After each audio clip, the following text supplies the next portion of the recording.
कृष्णा भक्ति शास्त्री के पाठ्यक्रम में आप सभी का स्वागत है। आज हम पाठ 9 करने वाले हैं, जिसमें हम 5वें अध्याय के 13वें से लेके 29वें श्लोक करेंगे। अर्थात आज हम 5वां अध्याय समाप्त करेंगे।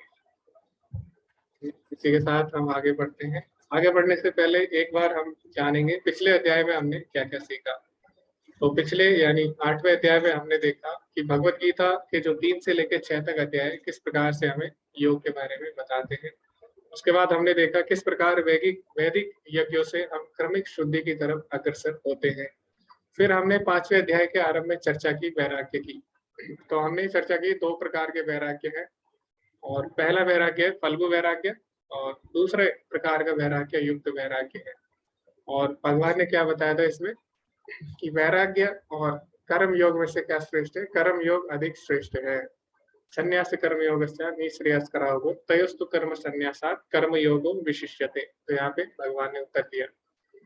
तो कौन से 2 प्रकार के वैराग्य है? फल्गु वैराग्य, युक्त वैराग्य। तो आप में से कोई बताना चाहेगा इसमें से फल्गु और युक्त वैराग्य क्या होते हैं, दोनों में क्या अंतर है? आप हैंड रेज कर सकते हैं।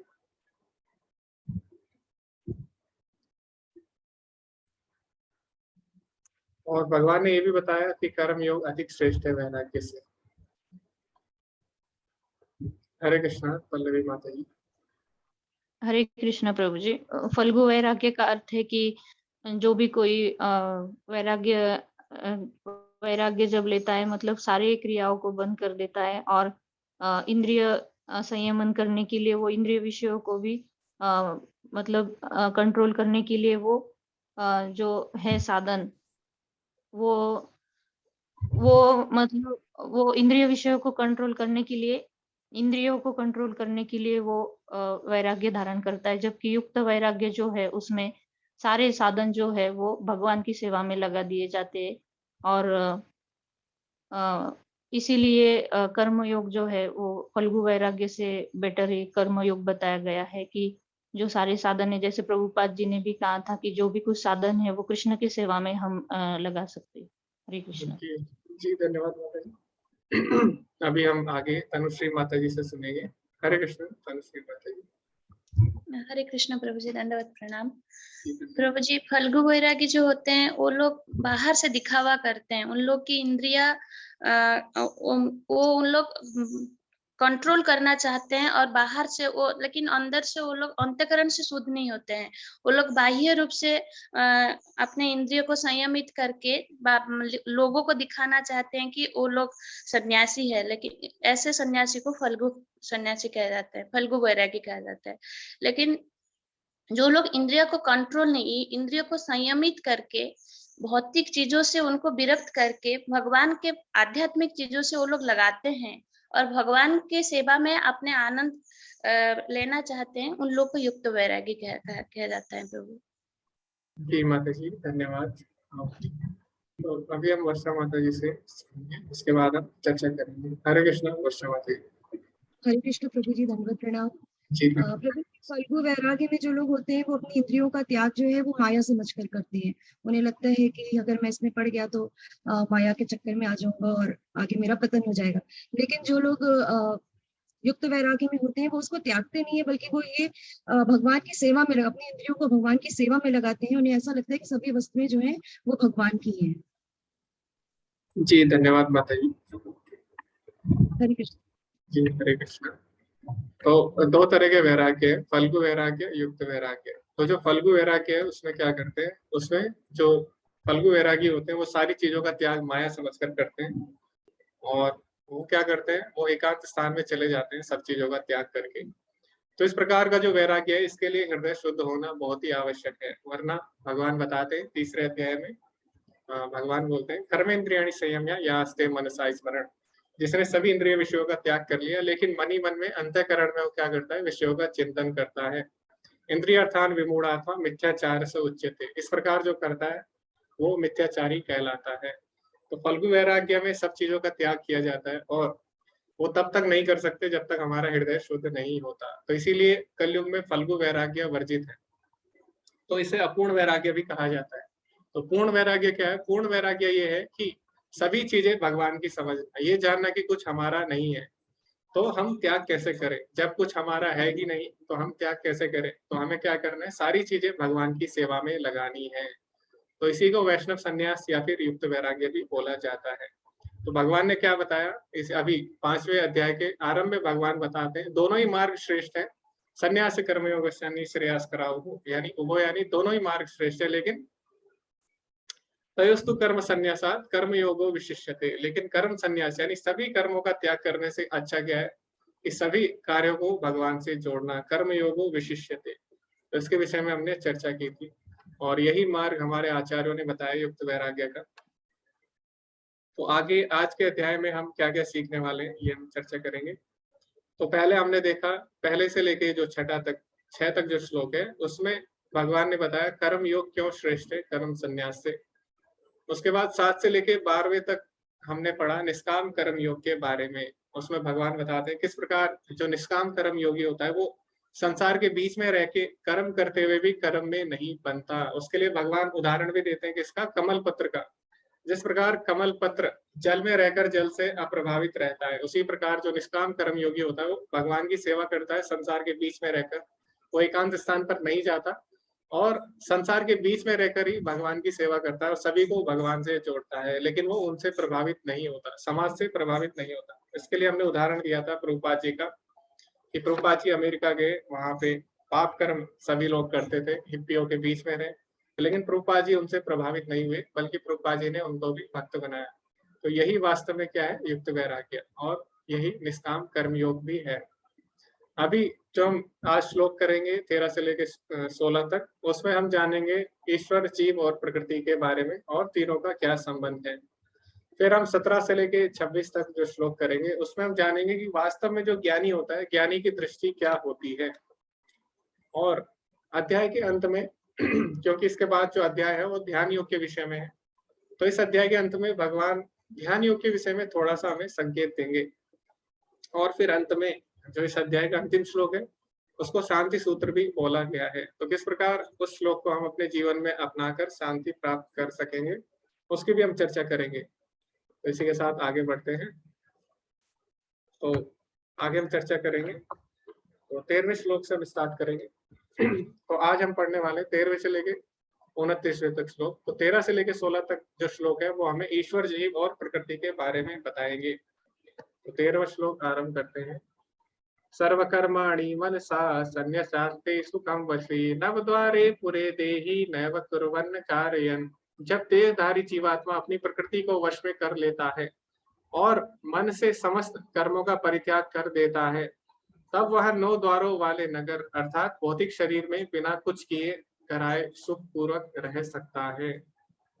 तो सबसे पहले यहाँ पे बताया गया है जब देहधारी जीवात्मा अपनी प्रकृति को वश में कर लेता है, तो हम सभी प्रकृति के किसी ना किसी गुण से प्रभावित होते हैं, उसी के अनुसार हम कर्म करते हैं। तो जैसे भगवान ने बताया, हमारे खाने से लेके, आगे भगवान बताएंगे आगे के अध्याय में, खाने से लेके दान तक जो भी हम कार्य करते हैं सारे प्रकृति के 3 गुणों से प्रभावित होते हैं। तो हम अपनी भौतिक प्रकृति के अनुसार कार्य करते हैं।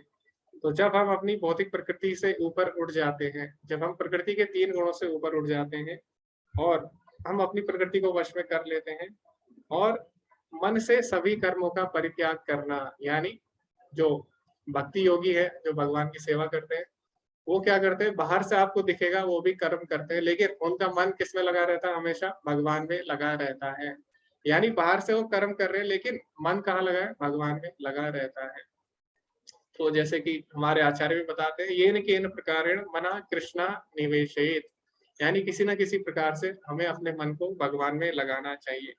तो इस प्रकार भगवान को अपना लक्ष्य बनाते हुए जब हम कोई भी कर्म करते हैं तो फिर हम भौतिक कर्मों का परित्याग कर देते हैं। यानी बाहर से आपको लगेगा कि जो भक्त है वो भी कर्म कर रहे हैं और जो अभक्त है वो भी समान कर्म कर रहे हैं, लेकिन जो भक्त होते हैं वो भौतिक कर्मों का परित्याग कर चुके होते हैं, क्योंकि मन से वो किसके लिए कर्म कर रहे हैं, भगवान के लिए कर्म कर रहे हैं। इस प्रकार जब कोई कर्म करता है तो वो 9 द्वार वाले शरीर में भी सुख पूर्वक रह सकता है। तो 9 द्वार वाला नगर इस शरीर को कहा गया है। इसमें 9 द्वार कौन से हैं, प्रभुपाद जी लिखते हैं तात्पर्य में, 2 आंखें, 2 नथुने, 2 कान, 1 मुंह, गुदा तथा उपस्थ यानी जननेन्द्रिय।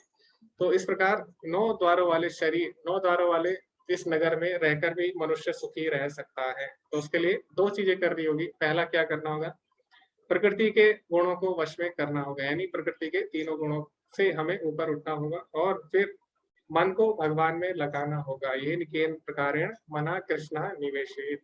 तो इस प्रकार जीवात्मा सुखी रह सकती है। तो अभी हमने चर्चा की कि जो 13 से लेकर 16 तक जो अध्याय है वो हमें बताते हैं ईश्वर, जीव और प्रकृति के बारे में। तो इस श्लोक में हमने पढ़ा जीवात्मा के बारे में। अभी हम पढ़ेंगे प्रकृति के बारे में। तो इसमें क्या कहा गया है अगले श्लोक में, 14वें श्लोक में भगवान बोलते हैं, न कर्तृत्वं न कर्माणि लोकस्य सृजति प्रभु, न कर्म फल संयोगम स्वभावस्तु प्रवर्तते। शरीर रूपी नगर का स्वामी देहधारी जीवात्मा न तो कर्म का सृजन करता है, न लोगों को कर्म करने के लिए प्रेरित करता है, न ही कर्म फल की रचना करता है। यह सब तो प्रकृति के गुणों द्वारा ही किया जाता है। तो वास्तव में करने वाला कौन है? प्रकृति के 3 गुण हैं। और ये भगवान पिछले अध्याय में भी बता चुके हैं, 3रे अध्याय के 26वें श्लोक में, प्रकृति क्रियामाणानि गुणा कर्माणि सर्वशः, यानी सारे काम प्रकृति के 3 गुणों द्वारा किए जाते हैं। अहंकार विमूढ़ात्मा कर्ता हमिति मन्यते, लेकिन जो अपने आप को कर्ता मानता है वो अहंकार विमूढ़ात्मा, अहंकारी कहा जाता है। तो इस प्रकार जब हम प्रकृति के 3 गुणों में हम फंसते हैं, उसके अनुसार हमें एक विशेष शरीर दिया जाता है उस प्रकार के गुण का भोग करने के लिए। और उस शरीर में जब हम बंध जाते हैं तो हमें वही कार्य करने होते हैं जो प्रकृति हमसे कराना चाहती है। जैसे अगर कोई हाथी के शरीर में तो उसको अधिक खाना ही पड़ेगा, और कोई अगर सूअर के शरीर में तो उसको मल खाना ही पड़ेगा। तो इस प्रकार जब कोई विशेष शरीर से बद्ध हो जाता है तो उसे प्रकृति के द्वारा निर्धारित कर्म करने ही पड़ते हैं। तो जो भी कार्य हम कर रहे हैं इस शरीर में, भौतिक शरीर में, प्रकृति के 3 गुणों द्वारा कराए जाते हैं। लेकिन जीवात्मा अपने आप को ही अहंकारवश कर्ता मान बैठती है। वास्तव में कर्ता कौन है? प्रकृति के 3 गुण हमसे कार्य कराते हैं।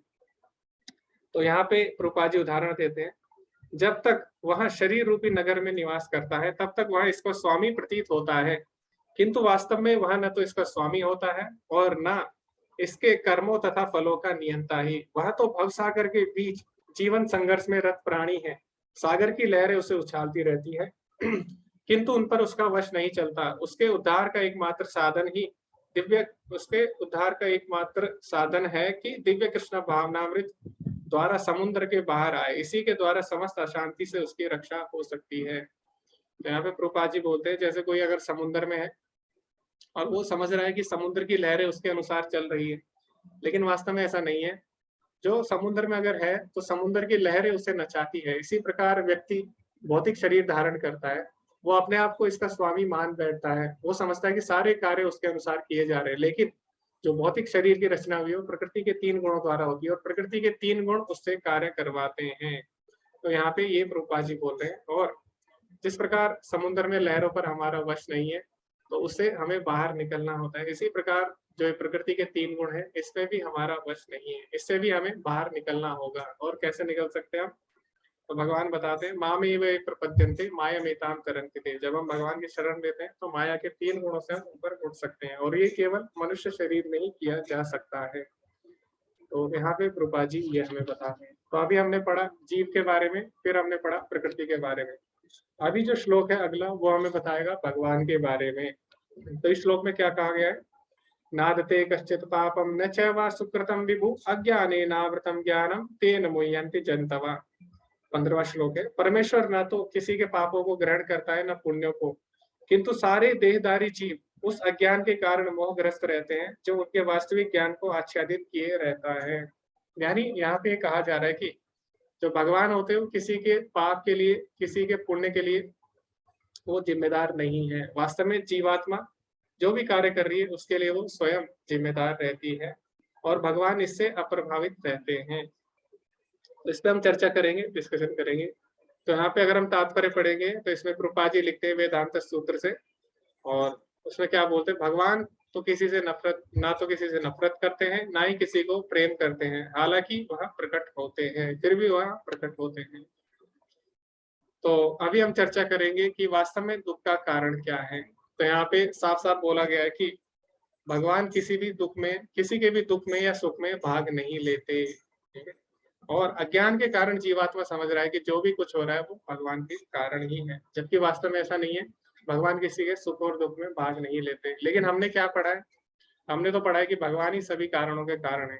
हम बोलते भी है ब्रह्म संहिता में, ईश्वर परमा कृष्ण सर्व कारण कारण, है ना।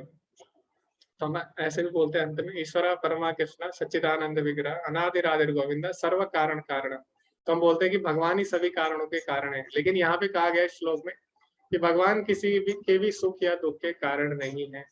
तो इसको हम कैसे समझ सकते हैं, इसके ऊपर हम चर्चा करेंगे। तो इसके लिए हम कुछ ग्रुप बनाएंगे, 3 ग्रुप बनाएंगे। आप उसमें चर्चा कर सकते हैं और बता सकते हैं कि किस प्रकार ऐसा यहाँ पर क्यों कहा गया है कि जीवों की पीड़ा के लिए भगवान जिम्मेदार नहीं है, जबकि हम तो जानते हैं भगवान ही सभी कारणों के कारण है।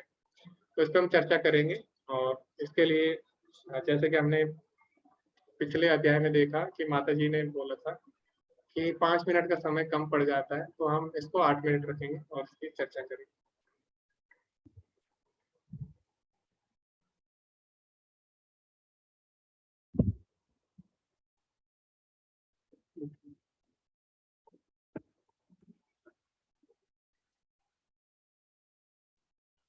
जी, तो अभी समय हो रहा है 6:20, 6:28 पर हम इसको क्लोज करेंगे और फिर हम चर्चा करेंगे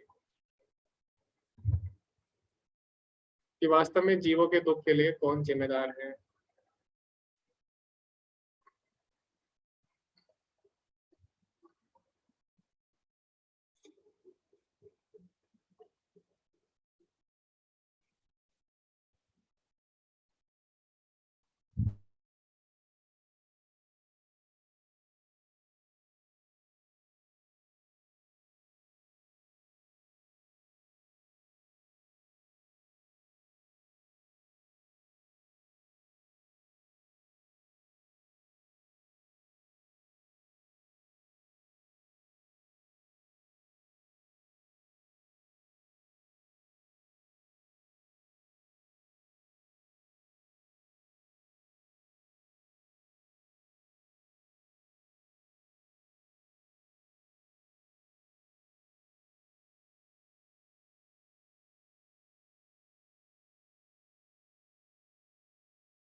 ओके, हरे कृष्णा।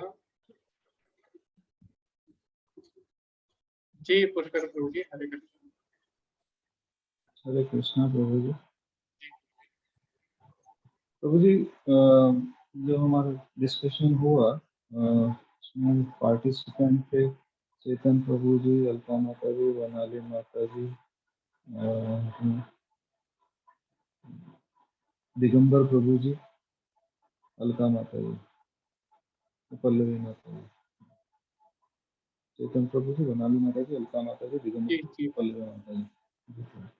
तो हमने जो डिस्कस किया कि हमको बाहर से हमेशा ऐसा लगता है कि जो भी हम करते हैं उसके लिए भगवान जिम्मेदार है, क्योंकि हम आम बोलचाल में ये कहते हैं कि भगवान की इच्छा के बिना तो पत्ता भी नहीं हिलता। जी जी। लेकिन यहाँ प्रभुपाद ने तात्पर्य में ये बिल्कुल स्पष्ट किया है कि भगवान न तो किसी को घृणा करते हैं न किसी को चाहते हैं, ये केवल हमको लगता है। जबकि ये होता कैसे है कि हम अज्ञान के कारण माया पे अपना प्रभुत्व जमाने की कोशिश करते हैं कभी भी, तो उसकी वजह से हम कर्म बंधन में फंसते चले जाते हैं एक के बाद एक। तो उसके बाद ये भी बताया प्रभु जी कि भगवान की परमिशन के बिना कुछ होता नहीं है, लेकिन उसका जो जीव करता है उसका फल उसको भोगना पड़ता है। जिम्मेदार जीव ही रहेगा, लेकिन परमिशन जो कहा है वो जो हम कहते हैं वो भी सही है कि भगवान की इच्छा जब तक होगी नहीं तब तक होगा भी नहीं। जैसा कि इसमें तात्पर्य में यूज किया है कि आपन सोच होती नहीं प्रभु सोची होत तत्काल, लेकिन वो होता इसीलिए है कि जीव उसकी इच्छा करता है। जीव को माया पे अपना प्रभुत्व जमाने की इच्छा होती है, वो अपने स्वतंत्रता को यूज करता है या यूं कहें कि मिसयूज भी करता है। तो उसकी वजह से वो कर्म बंधन में फंसता चला जाता है और उसको ये लगता है कि जो बुरा हो रहा है वो भी भगवान की इच्छा से ही हो रहा है, जबकि वो ये नहीं समझता कि ये मेरी इच्छा के कारण ही मैं फंसता चला जा रहा हूँ, इसके लिए वो बुरा हो रहा है। जी जी जी, धन्यवाद प्रभु। तो प्रभु जी ने बताया कि जो हमारी सूक्ष्म स्वतंत्रता है उसके दुरुपयोग के कारण ऐसा होता है। हरे कृष्णा प्रभाकर प्रभु जी। हरे कृष्णा प्रभु जी, दंडवत प्रणाम। जी दंडवत प्रणाम प्रभु जी। प्रभु जी, हमारे ग्रुप में सुधाकर प्रभु थे, सनत कुमार प्रभु थे और नीलम माता जी तथा बरसा माता जी। प्रभु जी, जीव के समस्त दुखों का कारण भगवान से विमुख होना है। भगवान से विमुख होने के कारण ही जीव सारे दुख सारे कष्ट उठाने पड़ते हैं उसको। और ये प्रकृति के 3 गुण के प्रभाव से ही वो जो कर्म करता है उसी गुण के मुताबिक उसको फिर जन्म मृत्यु के चक्र में आना पड़ता है। जो आपने बताया भी अध्याय 2 का 13वां श्लोक, प्रकृति क्रियमाणानि गुणे कर्माणि सर्वसा अहंकार विमूढ़ात्मा कर्ता हमिति मन्यते। और ये अहंकार के कारण ही जीव की दुर्गति होती है। तो जो भौतिकवादी है वो अच्छा करते हैं तो अपना नाम करते हैं कि नहीं ये सारा कार्य मेरे द्वारा किया गया, लेकिन अगर उसके जीवन में कुछ बुरा होता है तो भगवान के ऊपर छोड़ते हैं कि भगवान के कारण ऐसा हुआ। जी प्रभु जी। तो ये सारे कष्ट जो होते हैं प्रभु जी, ये भगवान से विमुख होने के कारण होते हैं। हरे कृष्णा। जी धन्यवाद प्रभु जी। हरे कृष्णा। हरे कृष्णा गौरव प्रभु जी।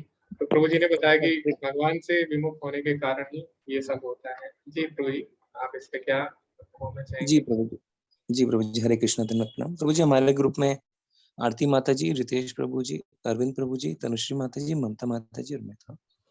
तो इसमें प्रश्न है प्रभु जी कि दो जो विरोधी चीजें हम देख रहे हैं। पहला कि जीवों के दुखों के कारण भगवान नहीं है और दूसरा भगवान ही सब कारणों के कारण है। तो ये कैसे समझे?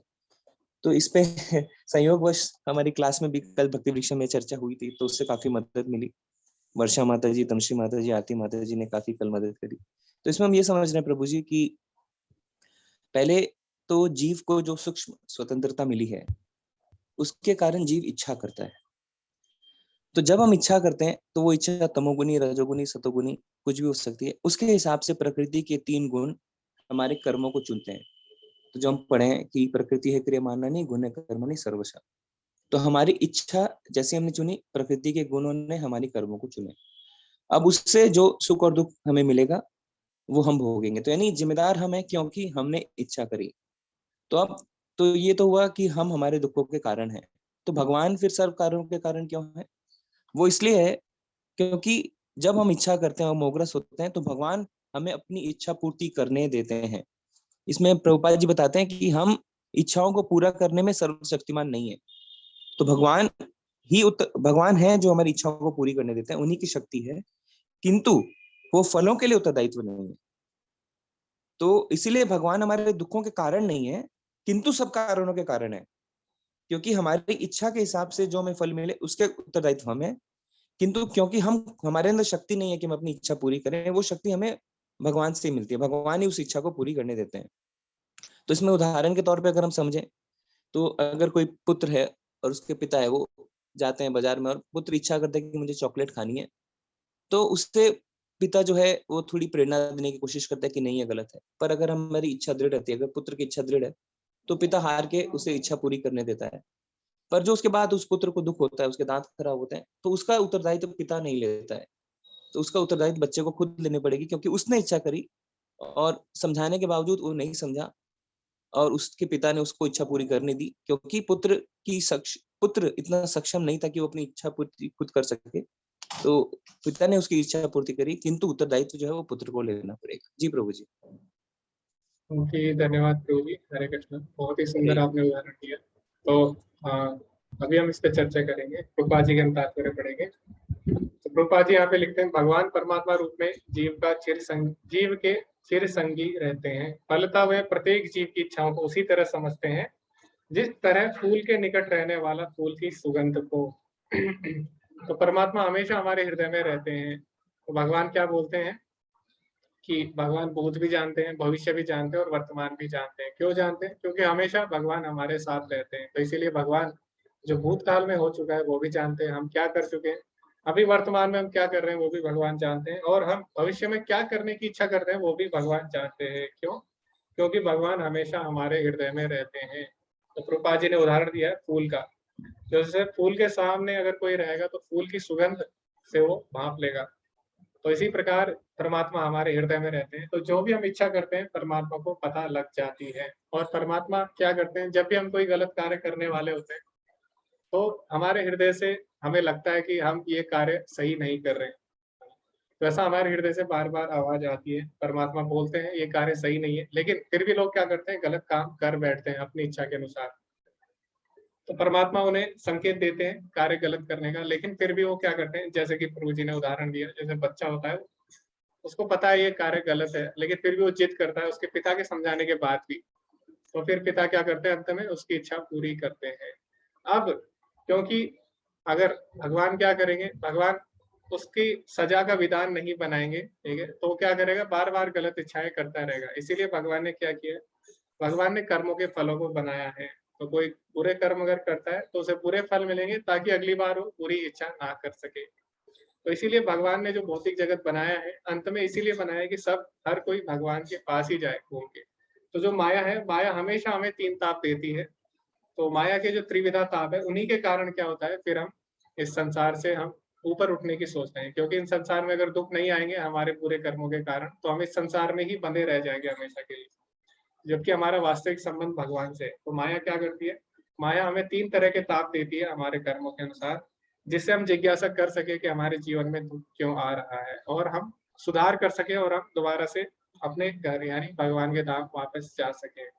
तो जो भी भगवान ने बनाया है, ये किसके लिए बनाया है, हमारे भलाई के लिए, हमारे कल्याण के लिए ही बनाया है। जैसे सरकार होती है, सरकार ने जेल बनाई है, तो जेल किस लिए, जेल सुधार के लिए होती है, ताकि लोग गलत काम ना करें। तो ऐसा नहीं है जेल ही है, जेल क्या है? जेल एक शहर का छोटा सा अंग होती है। तो इसी प्रकार जो भौतिक संसार है वो पूरे जगत का, यानी आध्यात्मिक और जो भौतिक जगत है उसका एक बहुत छोटा पार्ट है, बहुत ही छोटा अंग है। तो ये भगवान ने किस लिए बनाया? ताकि हम यहाँ रहकर सुधार कर सके और भगवत धाम वापस जा सके। तो अगर कोई गलत कार्य कर रहा है और उसे जेल में डाल दिया जाता है तो इसके लिए सरकार जिम्मेदार नहीं होती। सरकार ने जेल बनाया किस लिए? ताकि लोग सुधर सके। इसी प्रकार भगवान ने भौतिक जगत बनाया कि जीवात्मा अगर गलत इच्छा करे तो वो भौतिक जगत में जाएगी और फिर अंत में वो सुधर कर भगवान के धाम आए। जब माया उसे त्रिविधा ताप देगी तो क्या करेगी? भगवान के धाम जाने की चेष्टा करती है। जैसे जेल में अगर कोई जाता है, जेल में उसे अनेक यातनाएं दी जाती है, फिर वो क्या करेगा? सुधरने का प्रयास करेगा कैदी, और दोबारा से अपने घर जाने का प्रयास करेगा। तो इसी प्रकार, लेकिन इसके लिए सरकार जिम्मेदार नहीं होती, ना ही न्यायाधीश जिम्मेदार होता है। तो न्यायाधीश क्या करता है? जज क्या करता है? किसी भी जो अपराध करता है उसको उसकी सजा देता है। लेकिन इसके लिए हम ये नहीं बोलते कि ये जज के कारण हो रहा है। जज क्या करता है? केवल उन्हें सजा देता है। तो इससे जज बिल्कुल भी प्रभावित नहीं होता। तो इसी प्रकार जब कोई जीवात्मा अच्छा कार्य करती है तो उसे पुण्य कर्म मिलते हैं, और कोई बुरा कार्य करता है तो उसे उसका पाप कर्मों का फल भुगतना पड़ता है। इसके लिए भगवान जिम्मेदार नहीं होते। तो ये हमें समझना होगा इस उदाहरण से। तो ऐसा यहाँ पर बोला गया है। और भगवान बोलते भी है 9वें अध्याय में, समोहम सर्वभूतेषु न मे द्वेषोऽस्ति न प्रिया, यानी मैं सभी के लिए समान हूँ, ना मैं किसी से द्वेष करता हूँ, ना मैं किसी से प्रेम करता हूँ। लेकिन भगवान अगली पंक्ति में क्या बोलते हैं? ये भजन्ति तो माम भक्त्या मयि ते तेषु चाप्यहम्, लेकिन जो मेरी भक्ति करता है उसमें मैं विशेष कृपा करता हूँ। तो भले ही भगवान सभी के लिए समान हो, जो चाहे अच्छा कर्म कर रहा है बुरा कर्म कर रहा है, लेकिन भगवान बोले जो भगवान की भक्ति करेगा उस पर भगवान विशेष कृपा करते हैं। तो ये भी हमें समझना होगा। तो इससे हमें ये पता लगता है। तो आगे हम बढ़ते हैं। अगले श्लोक में क्या बोला गया है? ज्ञानेन तु तज्ज्ञानम येषाम नाशिता आत्मना तेषाम आदित्यवत् ज्ञानम प्रकाशयति तत्परम। किंतु जब कोई उस ज्ञान से प्रबुद्ध होता है जिससे अविद्या का नाश होता है, तो उसके ज्ञान से सब कुछ उसी तरह प्रकट हो जाता है जैसे दिन में सूर्य से सारी वस्तुएं प्रकाशित हो जाती हैं। तो यहाँ पे दिव्य ज्ञान की चर्चा हुई। दिव्य ज्ञान से सभी वस्तुओं के हम वास्तविक स्वरूप को समझ सकते हैं। तो अभी जो हमने 16 से लेकर 18 तक जो श्लोक पढ़े उसमें हमने चर्चा की जीव के बारे में, प्रकृति के बारे में और भगवान के बारे में और उनके संबंध के बारे में। अभी हम पढ़ेंगे वास्तविक ज्ञान क्या होता है और वास्तविक जो ज्ञानी होता है उसकी दृष्टि कैसी होती है। तो वास्तविक ज्ञान से हम चीजों को वास्तविक रूप में देख सकते हैं। तो यहाँ पे प्रभुपाद जी क्या बोल रहे हैं? उदाहरणार्थ, जब वहां अपने को ईश्वर मानने लगता है, तो जब कोई व्यक्ति अपने आप को ईश्वर मानने लगता है, जैसे कि मायावादी होते हैं, वो क्या बोलते हैं कि हम कुछ साधना करके, हम ध्यान लगा के भगवान में हम भी भगवान बन सकते हैं, हम भी ब्रह्म बन सकते हैं। तो इस प्रकार जब कोई सोचता है तो वो अविद्या के पास में गिर जाता है। यदि जीव ईश्वर है तो वह अविद्या से कैसे मोहग्रस्त हो सकता है? क्या ईश्वर अविद्या से मोहग्रस्त होता है? यदि ऐसा हो सकता है तो फिर अविद्या या शैतान ईश्वर से बड़ा हुआ।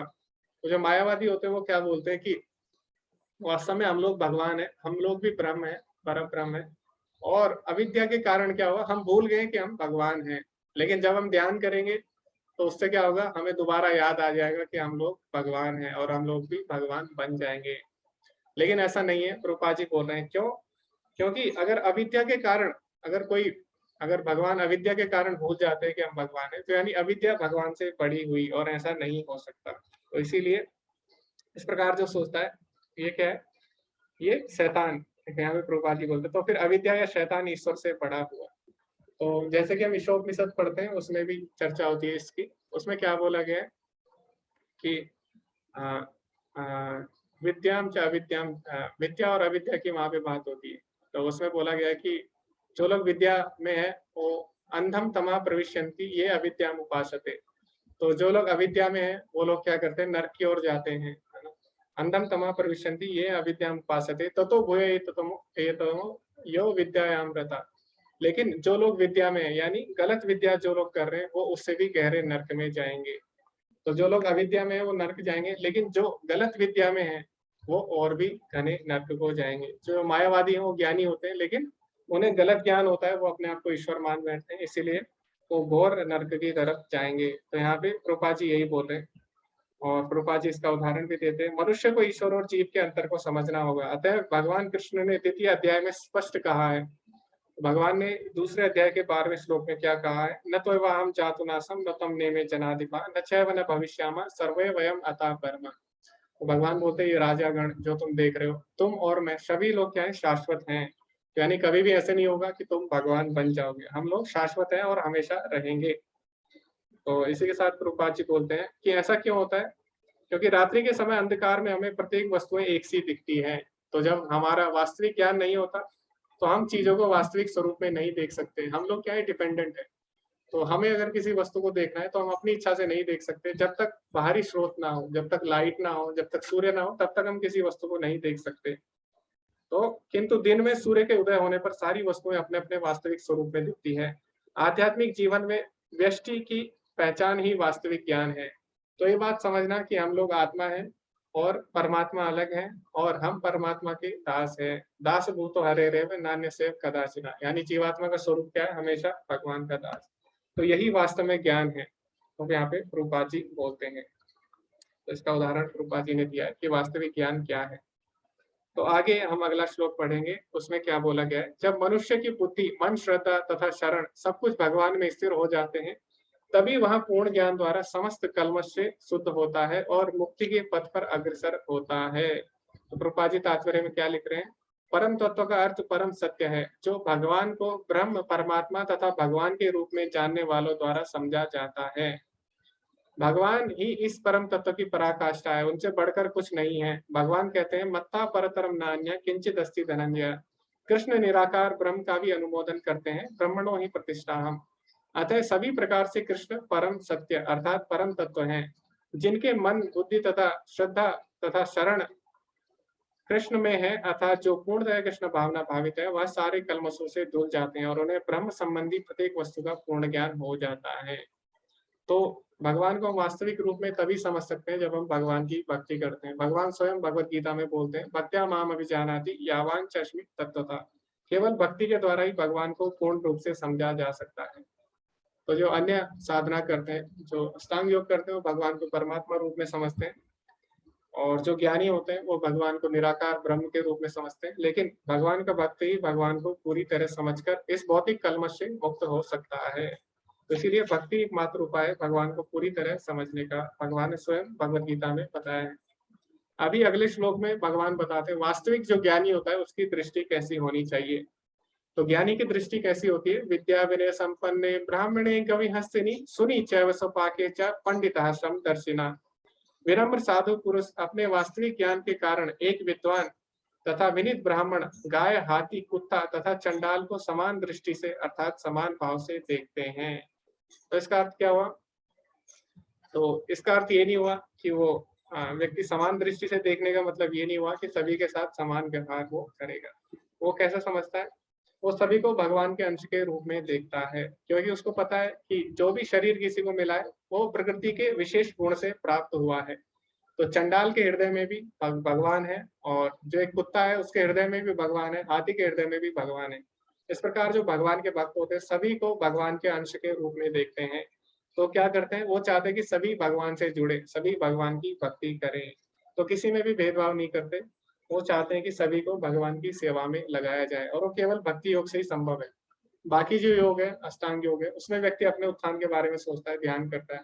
ज्ञान योग है, उसमें भी व्यक्ति अपना ज्ञान प्राप्त करता है। लेकिन भक्ति योग में क्या होता है, भक्ति योग में हम सभी जीवों को भगवान की सेवा में लगा सकते हैं। जैसे आपने मायापुर में देखा होगा, मायापुर में जब कभी कभी यात्रा निकलती है, वहां पे हाथी भी एक, तो हाथी भी क्या कर रहा है, वहां पे भगवान की सेवा कर रहा है।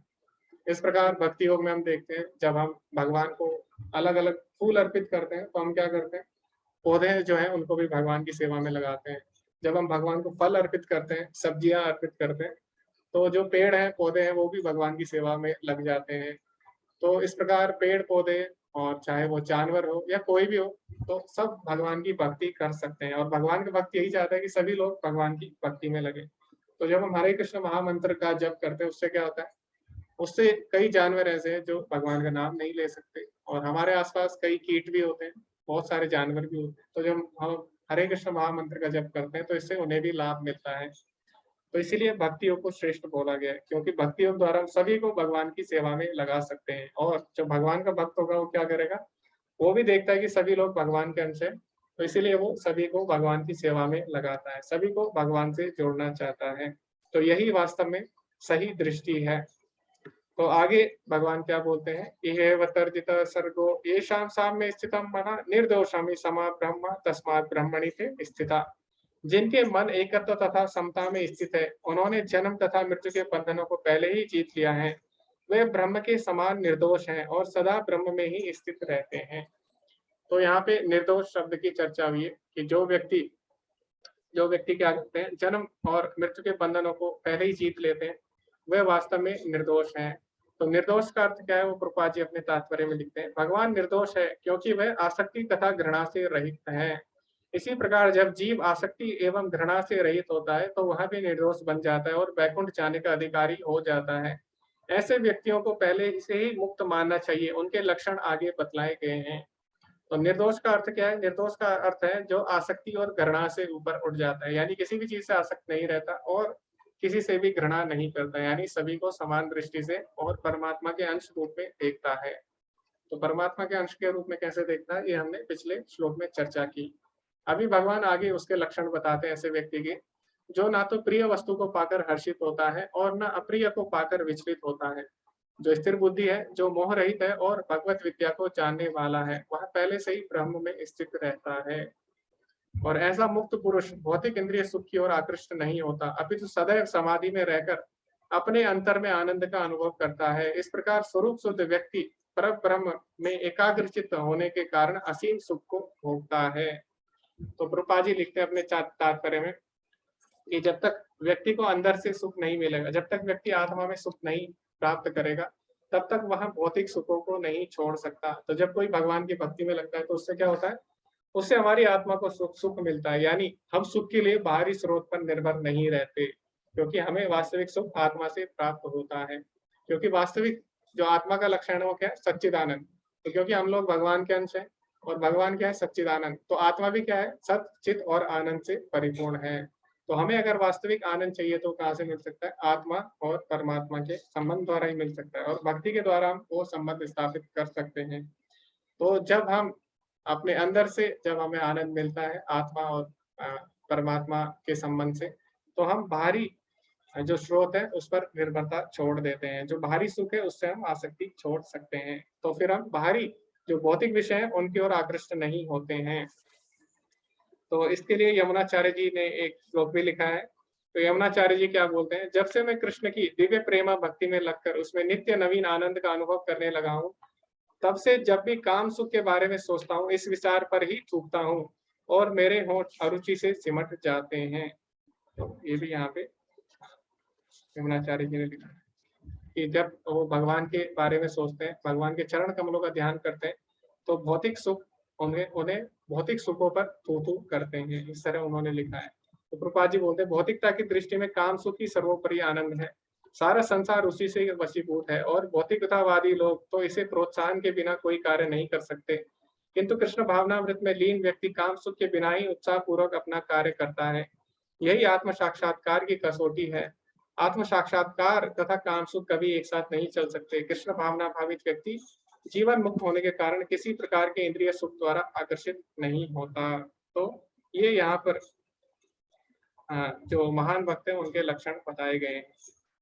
तो आगे भगवान क्या बोलते हैं, आगे बोलते हैं, यही सत्पर्श जाप होगा दुखी उन्हें एवते आद्यंतवंत कौन्तेय न ते शूरम ते बुधा। बुद्धिमान मनुष्य दुख के कारणों में भाग नहीं लेता जो कि भौतिक इंद्रियों के संसर्ग से उत्पन्न होते हैं।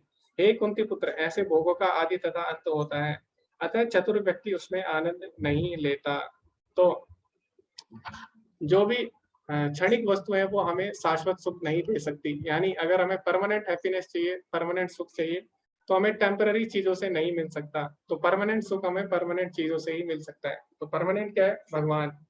तो जो भी जगत है क्या है, भगवान बोलते दुखालयम अशाश्वतम, यानी क्षणिक है। तो क्षणिक वस्तुएं हमें शाश्वत सुख कभी भी नहीं दे सकती। इसीलिए अगर हमें वास्तविक सुख चाहिए तो हमें क्या करना होगा, भगवान से जुड़ना होता है। तो जो बुद्धिमान व्यक्ति होता है, बुधा यहाँ पे बोला गया है, तो वो क्या करेगा, सांसारिक दुख में कभी भी भाग नहीं लेगा, क्योंकि सांसारिक दुख क्या होते हैं, आद्यंतवंत, उनका आदि और अंत होता है।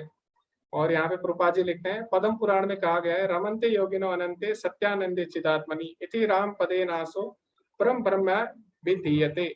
योगी जन परम सत्य में रमण करते हुए अनंत दिव्य सुख को प्राप्त करते हैं, इसीलिए परम सत्य को राम भी कहा जाता है। और जो इसमें भागवतम में भी आता है, भागवतम में कहा गया है, ऋषभ देव शायद यहाँ पे अपने पुत्रों को बोलते हैं, हे पुत्रों, इस मनुष्य योनि में इंद्रिय सुख के लिए अधिक श्रम करना व्यर्थ है।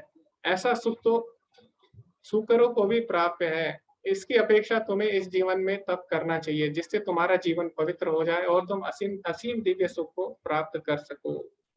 तो जो सांसारिक सुख है वो अंत में दुख का कारण ही बनते हैं। तो इसीलिए भगवान बोलते हैं हमें वास्तविक सुख को ढूंढना चाहिए। और यहाँ पे श्रीमद् भागवत में भी बोला गया है कि जो इस प्रकार के सुख है, आहार निद्रा और भय मैथुन का जो सुख है, वो तो जानवरों को भी प्राप्त है। इसीलिए हमें भगवान से जुड़ के हमें वास्तविक सुख का प्रयास करना चाहिए।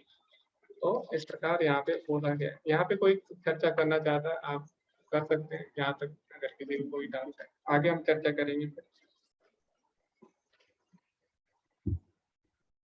ओके, तो यहाँ पे प्रभुपाद जी क्या लिखते हैं, एक स्वतंत्र इच्छा के बारे में अभी हमने चर्चा की थी। तो प्रभुपाद जी लिखते हैं एक चोर जिस तरह भगवान से प्रार्थना कर रहा है, मेरे प्रिय भगवान मुझे कुछ अवसर दो, मैं वह चीज चुरा सकता हूँ। कृष्ण सबसे पहले कहते हैं नहीं नहीं मत करो, लेकिन वह जोर देता है। तब कृष्ण कहते हैं ठीक है इसे करें, लेकिन ऐसा करते आप उलझ जाएंगे। तुम कृष्ण की इच्छा के विरुद्ध क्यों कर रहे हो, वही तुम्हारी उलझन है। कृष्ण तुम्हें दूसरों की संपत्ति चुराने की सुविधा दे रहे हैं, लेकिन तुम उलझ जाते हो। यह कृष्ण की जिम्मेदारी नहीं है, आपका उत्तरदायित्व है।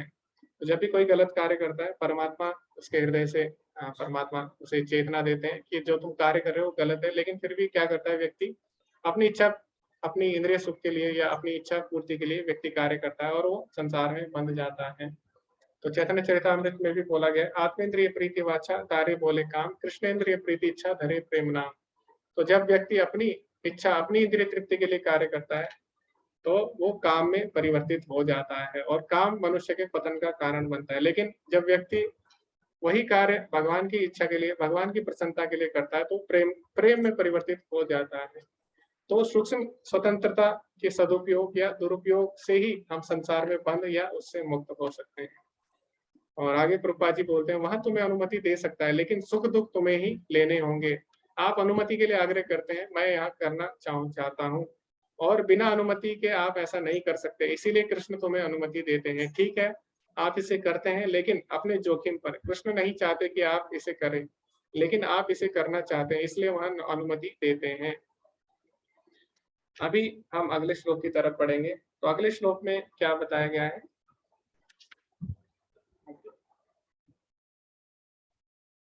तो 23वें श्लोक हम पढ़ रहे थे। यदि इस शरीर को त्यागने से पूर्व कोई मनुष्य इंद्रियों के वेगों को सहन करने तथा इच्छा एवं क्रोध के वेग को रोकने में समर्थ होता है तो वह इस संसार में सुखी रह सकता है। तो यहाँ पे इंद्रियों के वेग के बारे में, क्रोध के वेग के बारे में और मन के वेग के बारे में चर्चा हुई है। अगर हम इन तीन वेगों पर हम विजय प्राप्त कर ले तो हम इस जीवन में सुखी रह सकते हैं। और जो हमारे आचार्य हैं रूप गोस्वामी, उन्होंने उपदेशामृत में भी 6 वेगों की चर्चा की है, तो वो भी उसमें यही बताते हैं 6 वेगों के बारे में। तो वो 6 वेग कौन से हैं, कोई बता सकते हैं यहाँ पे उस श्लोक उपदेशामृत का?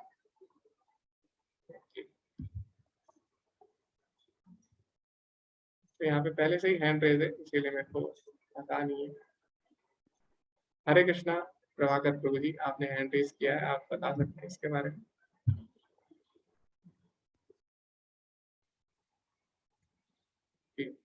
हरे कृष्णा पल्लवी माता जी, आपने भी हैंड रेज किया था। हरे कृष्णा प्रभु जी, रूप गोस्वामी ने जो उपदेशामृत के पहले श्लोक में कहा है कि वाचो वेगम मनसा क्रोध वेगम जिह्वा वेगम उदरो उपस्थ वेगम एतान वेगान विशेष धीरा सर्वम अपि माम पृथ्वीम सुशिष्यात्। 6 प्रकार के वेग ये है, वाचो वेगम, मनसा क्रोध वेगम, जिह्वा वेगम, उदर उपस्थ वेगम। प्रभु जी बताइए। हरे कृष्ण। तो 6 प्रकार के वेगों के बारे में हमारे आचार्य बताते हैं। तो अभी 3 प्रकार के हमने वेगों के बारे में पढ़ा, क्रोध वेग और मन का वेग, और इसमें क्रोध वेग था, मन का वेग था और इंद्रियों का वेग था।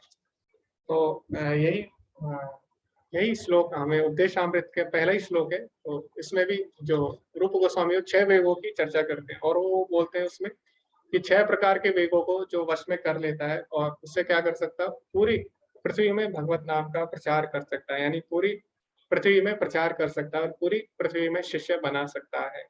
तो इसीलिए अगर हमें भगवान के नाम का प्रचार करना है तो जितना अधिक हम इन वेगों को हम संयमित करेंगे, इन वेगों को हम कंट्रोल करेंगे, नियंत्रित करेंगे, उतना ज्यादा हम प्रचार कर सकते हैं भगवान के नाम का। तो यहाँ पे यही चर्चा रूप गोस्वामी करते हैं।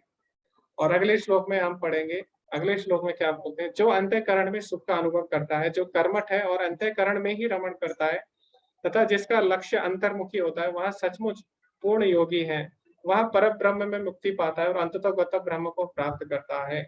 तो यहाँ पे प्रभुपाद जी लिखते हैं, जब तक मनुष्य अपने अंतःकरण में सुख का अनुभव नहीं कर पाता तब तक भला ब्रह्म सुख को प्राप्त करने वाली बाह्य क्रियाओं से कैसे छूट सकता है। तो जब तक व्यक्ति को भगवान में आनंद नहीं आएगा, भगवान की सेवा नहीं करेगा, तब तक उसे क्या होगा, भौतिक संसार के जो सुख है उसमें ही वो लगा रहेगा। तो भगवान दूसरे अध्याय में भी बोलते हैं, विषया विनिवर्तन्ते निराहार से देहिना रसवर्जम रसोपेशम परम दृष्टा निवर्तते। कि मनुष्य भौतिक कर्मों में लगा रहता है, वो कभी भी तृप्त नहीं हो सकता भौतिक कर्मों से, लेकिन जैसे उसे उच्च रस का आस्वादन होता है वो निम्न रस को त्याग देता है। तो जब तक किसी को अंतःकरण में सुख प्राप्त नहीं होगा तब तक वो बाहर के कर्मों का त्याग नहीं कर सकता। तो अगले श्लोक में क्या बोला गया है, जो लोग संशय से उत्पन्न होने वाले द्वैत से परे हैं, जिनके मन आत्म साक्षात्कार में रत है, जो समस्त जीवों के कल्याण कार्य में सदैव व्यस्त रहते हैं और जो समस्त पापों से रहित है, वे ब्रह्म निर्वाण अर्थात मुक्ति को प्राप्त होते हैं। और अगले श्लोक में बोला गया है, जो क्रोध तथा समस्त भौतिक इच्छाओं से रहित है, जो स्वरूप सिद्ध आत्मा संयमी और संसिद्धि के लिए निरंतर प्रयास करते हैं, उनकी मुक्ति निकट भविष्य में सुनिश्चित है। तो इसमें तात्पर्य में प्रभुपाद जी क्या लिखते हैं, भक्ति पूर्वक भगवान वासुदेव की पूजा करने का प्रयास तो करो। बड़े बड़े साधु पुरुष भी इंद्रियों के वेग को उतनी कुशलता से रोक पाने में समर्थ नहीं हो पाते जितना कि वे जो सकाम कर्मों की तीव्र इच्छा को समूल नष्ट करके और भगवान के चरण कमलों की सेवा करके दिव्य आनंद में लीन रहते हैं। तो यहाँ पे प्रभुपाद जी बोलते हैं, और प्रभुपाद जी यहाँ पे भागवतम का भी श्लोक हमें प्रमाण के रूप में प्रस्तुत करते हैं। तो उसमें क्या बोला गया कि बड़े से बड़े योगी हो वो भी अपनी इंद्रियों के वेग को संयमित नहीं कर पाते। तो हमने चर्चा की, जैसे कि हम देखते हैं विश्वामित्र की हम कहानी अगर पढ़ेंगे तो वो भी, उन्होंने भी क्या किया, वो भी ध्यान करते हैं, ध्यान योग करते हैं, लेकिन तभी क्या होता है, तभी उनकी तपस्या भंग हो जाती है थोड़े से ही उसमें विकार के कारण। और इस प्रकार हम देखते हैं जो दुर्वासा ऋषि है वो भी अष्टांग योगी है, उनके पास भी सारी सिद्धियां हैं, लेकिन वो भी क्या करते हैं, तुरंत क्रोधित हो जाते हैं और अपने वेग को वश में नहीं कर पाते। तो जो बाकी क्रियाएं हैं, ध्यान योग है, अष्टांग योग है, इससे अपने मन को वश में करना बहुत ही कठिन है। लेकिन जो भगवान के भक्त होते हैं, जो सभी इंद्रियों को भगवान की सेवा में लगाते हैं, ऋषिकेश सेवनम, तो इससे क्या होता है, हमने चर्चा की थी अभी, सर्वभूतात्म भूतात्मा पुरोनापि न लिप्यते, तो सभी के प्रिय बन जाते हैं और सभी उनके प्रिय होते हैं और वो सभी 6 प्रकार के वेगों को वश में कर सकते हैं। तो भगवान की सेवा जो करते हैं वो वही ऐसा कर सकते हैं केवल। तो जैसे हमने चर्चा की हरिदास ठाकुर की, हरिदास ठाकुर के बारे में हमने पढ़ा था। तो हरिदास ठाकुर जो कि भगवान के भक्त थे, उनके पास जब माया देवी स्वयं आती है और वैश्य का रूप करके, तब भी वो बिल्कुल विचलित नहीं होते, तो अपने वेग को वश में कर लेते हैं। वहीं दूसरी ओर बड़े बड़े योगी भी ऐसा नहीं कर पाते। तो इसीलिए भगवान की भक्ति को अधिक श्रेष्ठ बताया गया है। अभी भगवान का चिंतन हम किस प्रकार कर सकते हैं, तो यहाँ पे 3 चीजें बताई गई हैं, 3 तरह से। तो यहाँ पे बताया गया है, मछली, कछुआ तथा पक्षी केवल दृष्टि, चिंतन तथा स्पर्श करके अपनी संतानों को पालते हैं। हे पद्मजा, मैं भी उसी तरह कार्य करता हूँ। यहाँ पे मछली अपने बच्चों को केवल देखकर बड़ा करती है और कछुआ केवल चिंतन द्वारा अपने बच्चों को पालता है। कछुआ अपने अंडे स्थल में देता है और स्वयं जल में रहने के कारण निरंतर अंडों का चिंतन करता रहता है। इसी प्रकार भगवत धाम से दूर स्थित रहकर भी भगवान का चिंतन करके कृष्ण भावना भावित द्वारा उनके धाम पहुंच सकते हैं। तो जिस प्रकार कछुआ क्या करता है, केवल अपने चिंतन से अपने जो अंडे हैं उनका चिंतन करता है, और इसी प्रकार हम लोग भगवान से दूर हैं, और तो हम लोग भगवान के चिंतन द्वारा हम लोग भगवान के पास रह सकते हैं। तो भगवान हर जगह अपनी शक्तियों के रूप में भी है और भगवान अपने धाम में भी है। गोलोक एवं निवसति अखिलात्म भूतो, गोलोक में होकर भी भगवान सभी जगह व्याप्त है। तो जैसे हम भगवान का चिंतन करते हैं, हम भगवान से जुड़ सकते हैं और अंत में भगवान के धाम को प्राप्त कर सकते हैं। तो यही यहाँ पे उदाहरण दिया गया है। और मछली का, कछुए का और पक्षी का। तो पक्षी क्या करता है, स्पर्श करके अपने अंडों का पालन करता है। इसी प्रकार जो लोग भगवान के धाम में भगवान की सेवा करते हैं साक्षात रूप में, वो क्या है, पक्षी की तरह, यानी भगवान को स्पर्श कर सकते हैं। और फिर यहाँ पे जैसे मछली है वो अपने अंडों को देख सकती है, इसी प्रकार जो देवी देवता है वो क्या करते हैं, वो भी भगवान से दूर है लेकिन भगवान से वो मिल सकते हैं और विष्णु रूप में वो भगवान को देख सकते हैं और साथ ही साथ सेवा भी कर सकते हैं। लेकिन जो भगवान से दूर है, भगवान के भक्त जो भौतिक जगत में है, वो कछुए की तरह भगवान का चिंतन कर सकते हैं। तो हर कोई भगवान से जुड़ सकता है।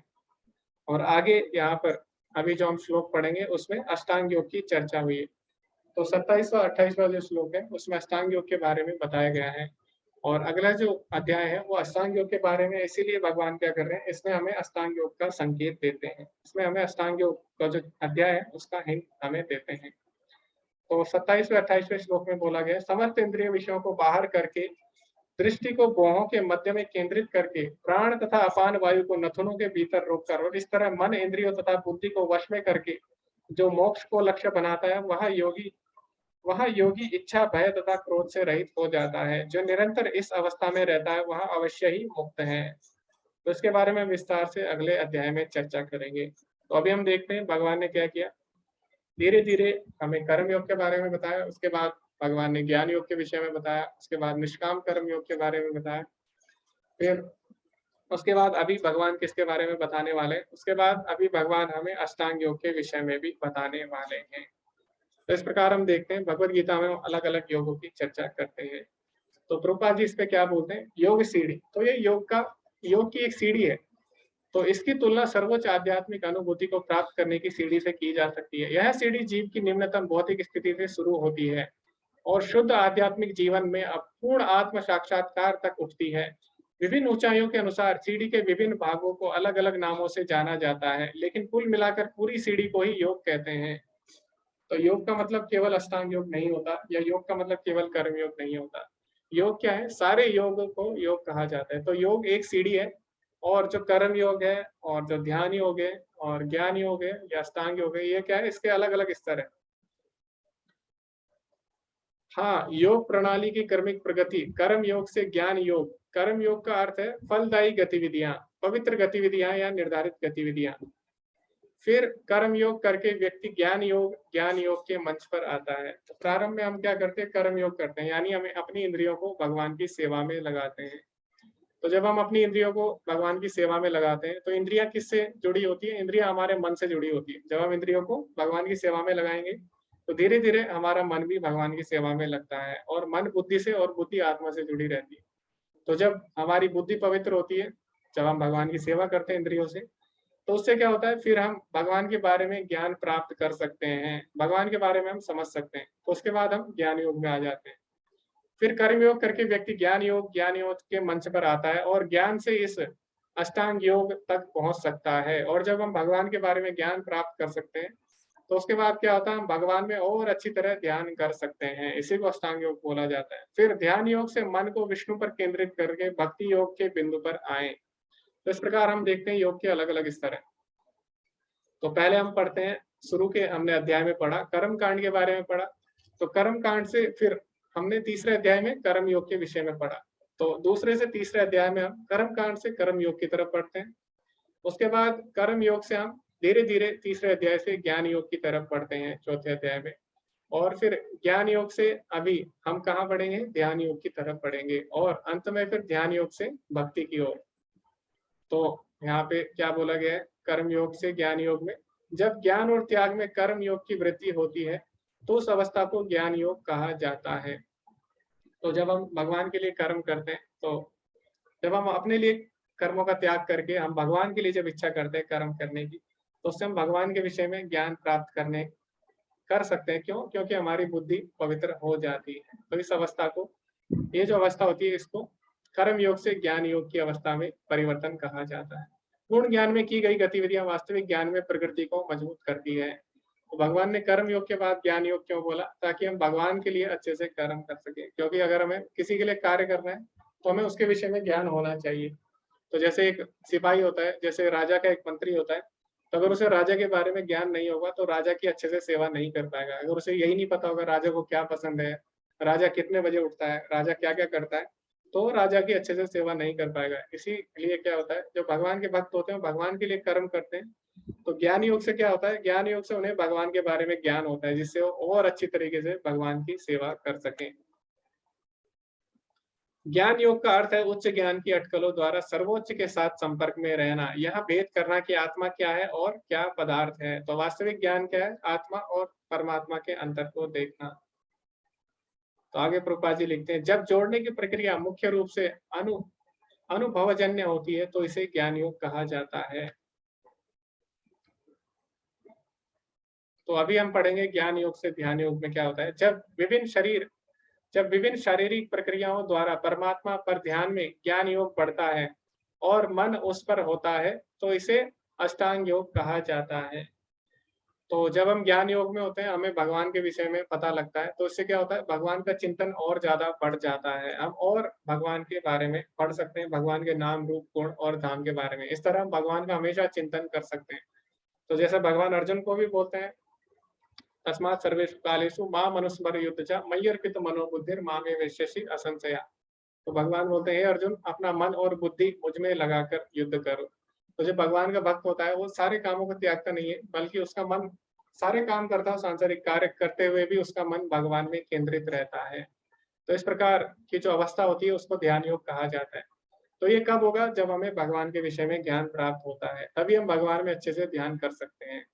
तो इस प्रकार हम अलग अलग स्तर देखते हैं। कर्म कांड, जब हम कर्म कांड करते हैं धीरे धीरे क्या होता है, कर्म कांड करते करते हम कर्म योग तक पहुंच जाते हैं। तो कर्म कांड में हम क्या करते हैं, अपनी भौतिक इच्छा के लिए कार्य करना आरंभ करते हैं, लेकिन उसके बाद धीरे धीरे कर्म योग में हम वही कार्य भगवान के लिए करना आरंभ करते हैं, फिर ज्ञान योग और फिर ध्यान योग की तरफ बढ़ते हैं। तो जो कर्म कांड है, कर्म योग है, उससे कई व्यक्ति क्या करते हैं, उससे ब्रह्म की अनुभूति करते हैं और ब्रह्म से फिर परमात्मा और फिर भगवान के बारे में। तो ये भी है एक तरीका। एक ये भी है कि धीरे धीरे हम भक्ति योग तक जाएं, कर्म कांड, कर्म योग, ज्ञान योग, ध्यान योग। और ध्यान योग में परमात्मा स्वरूप से भगवान के जुड़ते हैं, फिर हम भगवान के बारे में जान सकते हैं। तो ये अलग अलग स्तर है भक्ति योग तक पहुंचने के। तो सारे योग हमें भक्ति योग तक ही ले जाते हैं। तो भक्ति योग है सभी योगों की परिणति है। तो प्रभुपाद जी क्या बोलते हैं, वस्तुतः भक्ति योग ही परम लक्ष्य है, परंतु भक्ति योग का सूक्ष्मता से विश्लेषण करने के लिए इन अन्य योगों को समझना होगा। तो सारे योग हमें भक्ति योग तक ही ले जाते हैं, लेकिन अभी हर व्यक्ति अलग अलग अवस्था में हो सकता है, अलग अलग स्तर में, इसीलिए अलग अलग स्तर के अनुसार वो भगवान से जुड़ सकता है और अंततः गत्वा वो भी भक्त बन सकता है। जैसे हमने देखा अनेक ज्ञानी है, वो प्रारंभ में ज्ञानी थे लेकिन अंत में वो भक्त बन गए।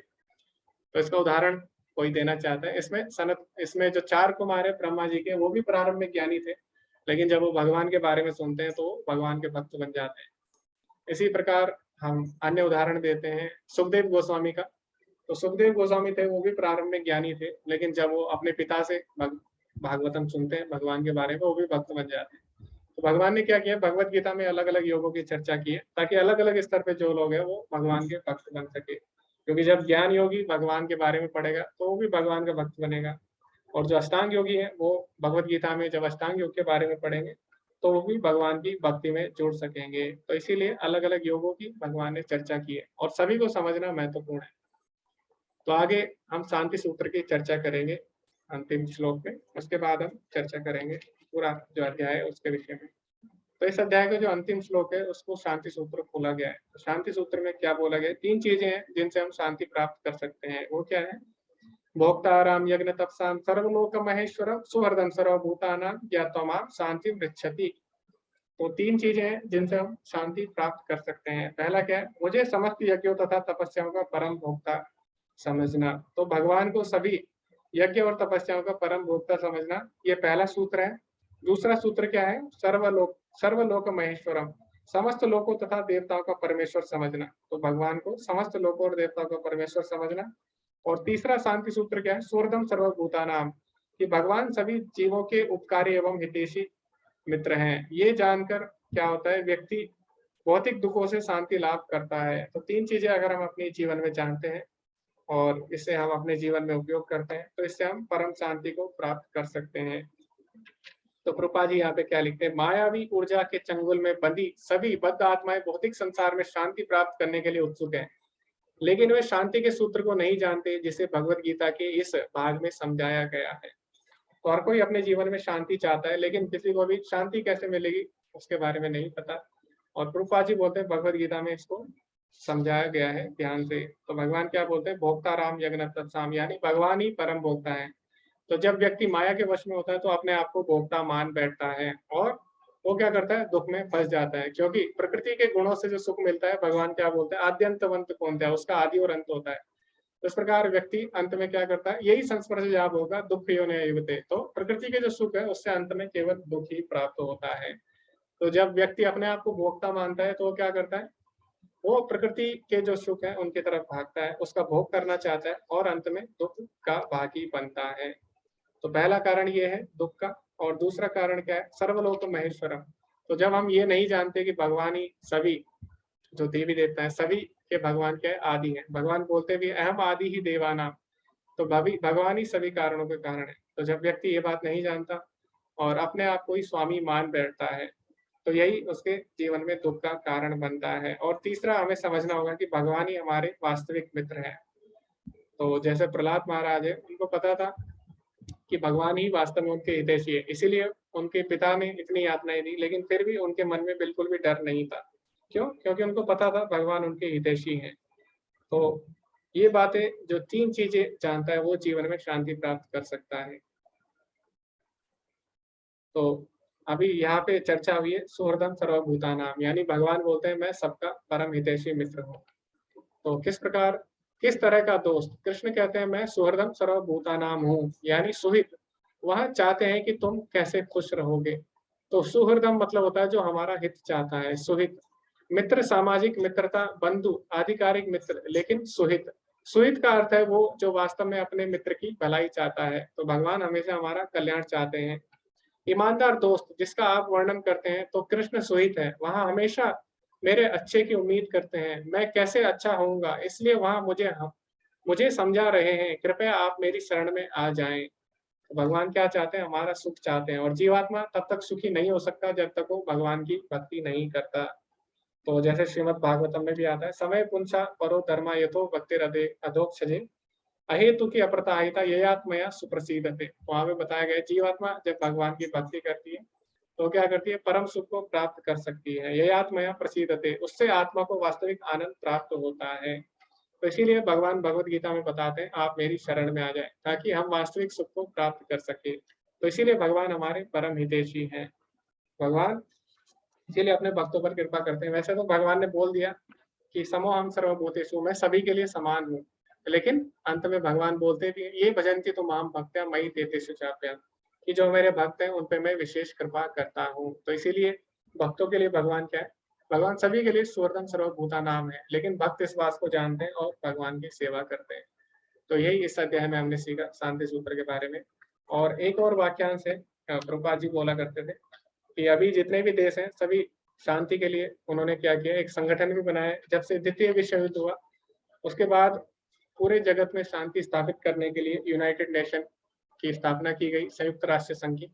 उसका उद्देश्य था कि सारे विश्व में शांति स्थापित की जाए, लेकिन वो शांति स्थापित करने में असमर्थ रहा।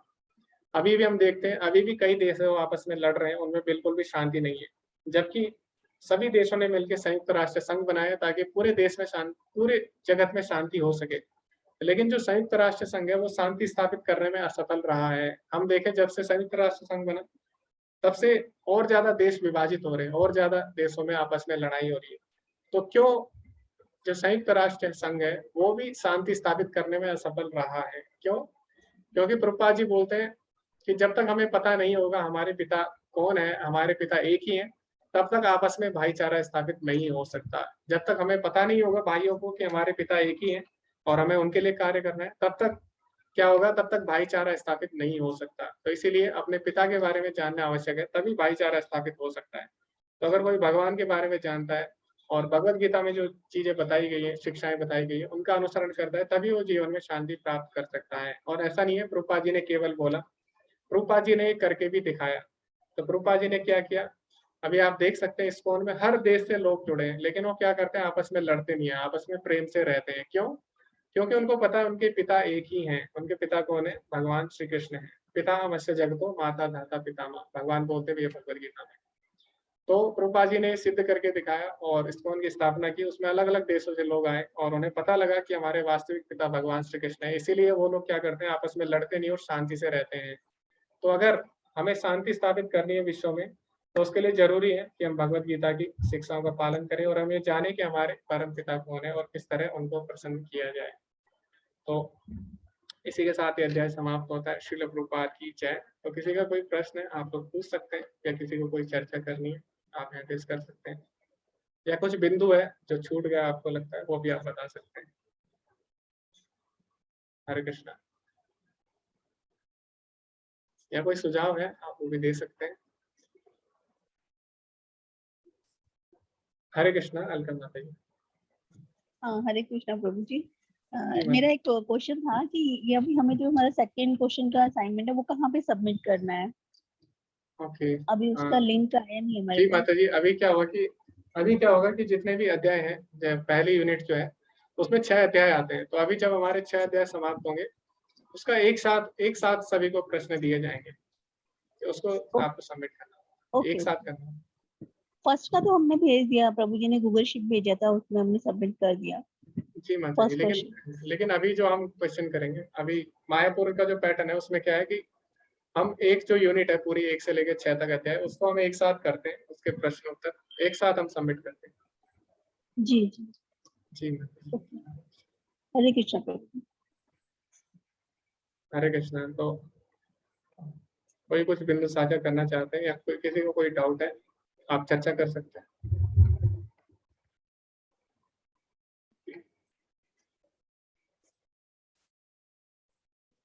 किसी का कोई डाउट नहीं है, किसी को कुछ साझा करना आप कर सकते हैं।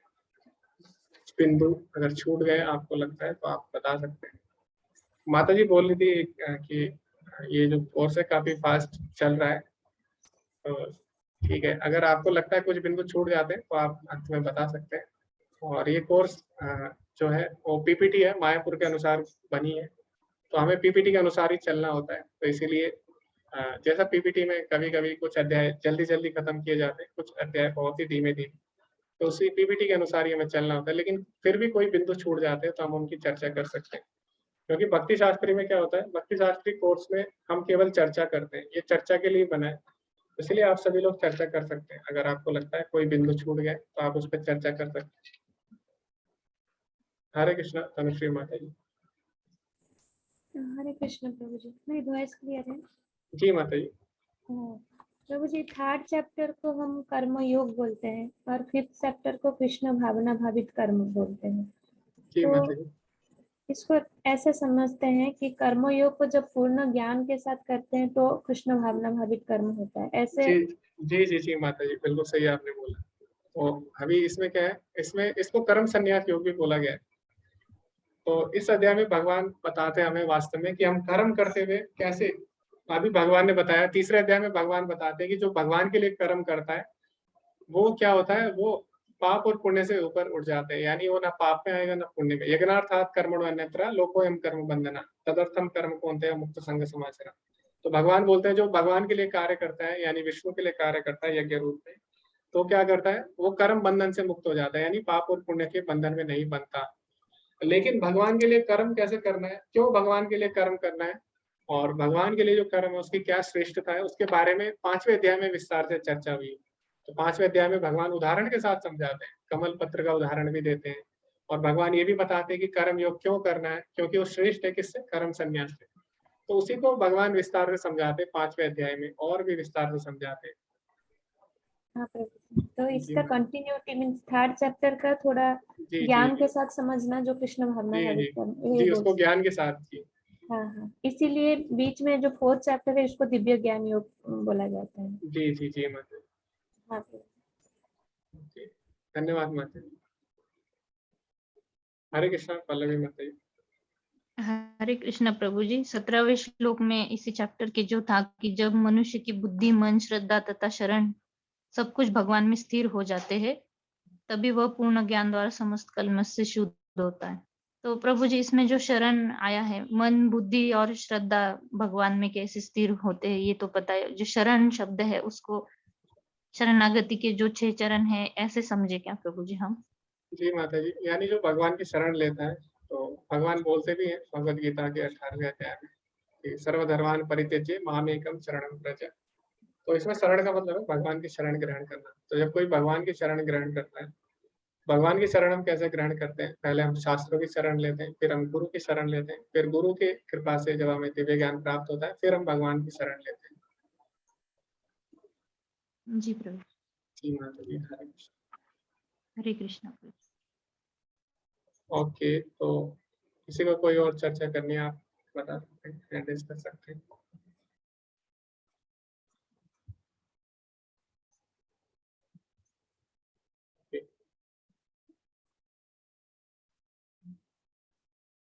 तो आज के अध्याय का हम यहीं पे समापन करते हैं। किसी का अगर कोई प्रश्न नहीं है। जी प्रभु जी, अटेंडेंस लिख माता जी ने भेजी थी, मैं दोबारा भेज देता हूँ। जी प्रभु जी, आप इस पर क्लिक कर सकते हैं लिंक।